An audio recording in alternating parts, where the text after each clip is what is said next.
اهلا ومرحبا بكم في حكايه اخرى من حكايات تونس اللي تخدم وتجتهد. ستارت اب التونسي باكو موتورز ناس تخدم على رواحها، وهذاك علاش اليوم يجينا بمنتوج جديد فواتور 4 رو. الكرهبه هذه صديقه للبيئه، تخدم بالطاقه الكهربائيه والشمسيه. الكرهبه هذه زاده توت اوبسيون، فيها ليكرون تكتيل، الكليماتيزور، التوا اوفرون، كل شيء متوفر فيها. الكرهبه هذه تهز من شخص لثلاثه اشخاص، وكما نشوفوا اليوم في العالم الكل الكرهب الصغار هذوما الكل عندهم اليوم جاذبيه وعندهم الجمهور نتاعهم.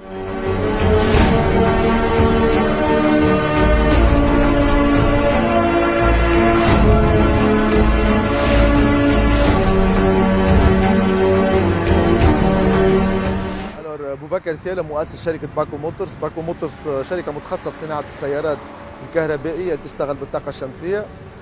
خدمة فريق كامل متكامل من المهندسين التوانسة، مصممين وديزاينر ومهندسين نجحوا باش يصمموا السيارة هذه باكو موتورز.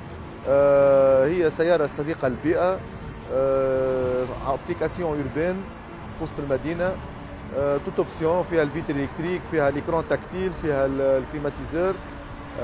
ان شاء الله الفيزيون تاعنا نطمحوا بعد سنوات نديفلوبي ونخرجوا للتوانسه سياره شعبيه في متناول الناس الكل، ابوردابل للعباد الكل، وان شاء الله تلقى استحسان المواطن التونسي. وبارك الله فيكم.